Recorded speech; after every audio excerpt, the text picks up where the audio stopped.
What is up, you guys, and welcome to the Upper 90 YouTube soccer channel, where we're talking about England winning Group D today. So stick around as we dive deeper into this group.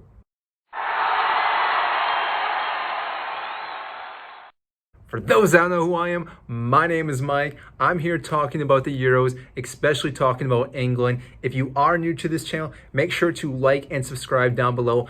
I greatly appreciate that. That means a lot to me. Now, again, today we are talking about England and how they won the group, which a bit of a shock that they actually won this group. They only had 6 shots on target, scored 2 goals, and they got 7 points throughout this group. Now, some people might say Southgate is a genius, but in reality, these are some big red flags for England, because only scoring 2 goals against Scotland, Croatia, and Czech Republic. Yes, I mean, you expect them to score more goals, but at the same time, you don't really think that they're not going to have a hard time scoring against these teams, yet they did. And for some reason, it took to the third match for us to see Jack Grealish start, which he obviously had a huge impact. Got an assist today to Raheem Sterling, who had the ball in to give the 1-0 lead to England against Czech Republic. But besides that, England still looked flat. Now, overall, I think they still had a very solid performance against the Czech Republic. They are a good team. They also had their chances, but could not convert any of their shots. And therefore, England was able to get their 3rd clean sheet in this tournament. So, defensively, England looked fairly solid, so I can't argue with that. We saw Harry Maguire start today along with John Stones. I think their pairing was probably a lot better than Mings. Not taking anything away from Mings, but Harry Maguire definitely brings another element to this team. He's able to ping balls a little bit deeper, hit some players on the run. He's also able to make those runs when attacking for any free kicks or any corner kicks, and therefore I think he's a bigger threat for England for scoring wise. John Stones also offers that as well. So again, you have 2 guys that can really score and cause a threat for other teams. So happy to see that those 2 guys can link up and play well. On our backs, our left back, we had Luke Shaw. Again, not going to say anything bad about him. I think he put in a solid shift again. Not too shocking. All season long at Manchester United, he did the same thing. So I expected to see him doing this in this tournament, and he has been doing that.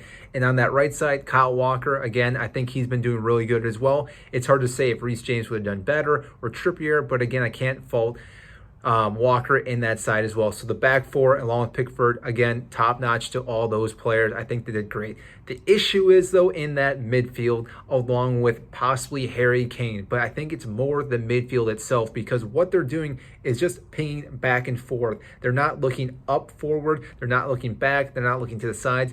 They are literally just playing balls back and forth to each other, which I guess looks really good on possession wise and stats, but overall, they're not really causing any threats. Yes, Phillips was able to get an assist in that first game against Croatia, but after that, Rice and Phillips have looked pretty much average throughout this tournament. Now, I'm not too sure if Henderson can make that huge difference for this team. He is a player that can really run up and down the pitch, you know, make some balls to the players and therefore open up some channels. But again, I'm not too sure if he's the best option to really get that going. Mason Mount obviously can do that. He had to self-isolate due to the fact that he was next to Billy Gilmore, which we've already talked about in other videos. And I think they really missed him today in the midfield, and possibly Phil Foden. But overall, I thought England looked pretty good in this game. Again, I was expecting to score a few more goals with the likes of Grealish starting, even Saka starting on that right side. It's always interesting seeing him play. He's definitely a very wild card, I would say, for England, because you never know what can happen with him. But his movement with the ball, his dribbling skills, he can really get around defenders, which we saw him do multiple times throughout this game. I think he had a fairly good game. Wouldn't say it was great, but overall, I thought it was a good game. I was hoping that he would have scored a goal, but didn't get the opportunity. But overall, like I said, England got what they needed. They got the win. Now, the hard thing with this, though, is that the fact that they won their group, they now have to play the winner of Group F, which, as you know, could be Portugal, could be France, could be Germany. One of those teams can definitely just destroy England when they play them. And Germany is well known for knocking England out. and therefore they may see Germany again because of the goal differential. If Germany beats Hungary, they will be top of the table in their group and therefore see England. And I could see England really struggling with the pace that Germany has with all their players, their midfield, their defenders, and that could be a really hard struggle for England.